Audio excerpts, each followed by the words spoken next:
মামা চাচা খালুর দিন শেষ, এবার ট্রাফিকে এআইয়ের যুগে বাংলাদেশ।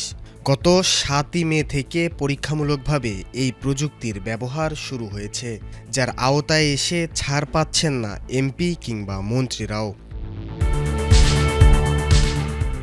রাজধানীর বাংলা মোটর, সোনারগাঁও, কাউরান বাজারের মতো গুরুত্বপূর্ণ সিগন্যাল পয়েন্টে স্থাপন করা হয়েছে বিশেষ এআই ক্যামেরা। এসব ক্যামেরা স্বয়ংক্রিয়ভাবে শনাক্ত করছে ট্রাফিক আইন ভঙ্গের ঘটনা, লাল সংকেত অমান্য করা, স্টপ লাইনের বাইরে গাড়ি থামানো, উল্টো পথে গাড়ি চালানো, অবৈধ পার্কিং কিংবা যত্রতত্র যাত্রী ওঠানামা। সড়কে এমন কোনো ভুল করলেই তা ধরে ফেলছে কৃত্রিম বুদ্ধিমত্তা বা এআই, আর সঙ্গে সঙ্গেই দেওয়া হচ্ছে মামলা। এআই ক্যামেরা চালুর পর বেশ সতর্ক হয়ে নিয়ম মেনে চলতে দেখা গেছে অনেক চালককে। তবে নতুন এই প্রযুক্তি নিয়ে গাড়ি চালকদের মধ্যে দেখা গেছে মিশ্র প্রতিক্রিয়া।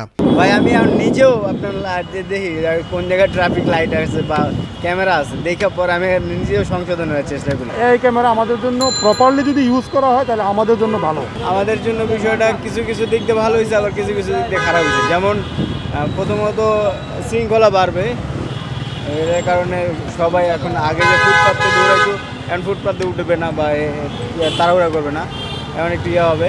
কিন্তু আরেক দিক দিয়ে খারাপ হয়েছে, যেটা হলো গিয়ে যাত্রীরা, আমাদের ক্ষেত্রে যাত্রীরা সবচেয়ে বড় সমস্যা। ওনারা সুযোগ পাইলেই হেলমেটটা মাথাতে খুলে হাতে রেখে দেয়। তো এই জিনিসটা তো আমাদের পক্ষে সামনের দিক বাইক চালাইতে পিছনে তাকায় দেখা তো সম্ভব না ভাই।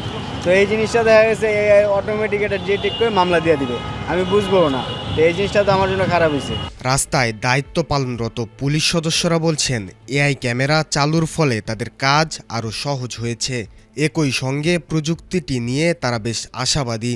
আসলে এআই ক্যামেরাতে আমাদের যে সুবিধাটা হয়েছে সেটা হচ্ছে যে আমাদের অটোমেটিকভাবে মামলা করার একটা সুযোগ হয়েছে, যে কারণে আমাদের দেখা গেছে যে যারা ফাঁকি দিয়ে সিগন্যাল ভায়োলেশন করে চলে যেত, তো সেটা তারা আর করতে পারছে না। এবং জনগণ অনেক সচেতন হয়েছে এবং এটার জন্য আমাদেরও অনেক সুবিধা হয়েছে। যেমন আমাদের দেখা গেছে যে যেই মামলাটা আমরা দিতে পারছিলাম না, সেই মামলাটাও আমরা এখন আবার দিতে পারছি।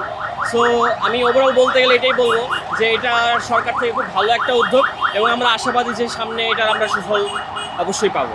৭ই মে থেকে 10ই মে পর্যন্ত রাজধানীর বিভিন্ন সড়কে ট্রাফিক আইন লঙ্ঘনের ২৫০০-এর বেশি ফুটেজ সংগ্রহ করা হয়েছে।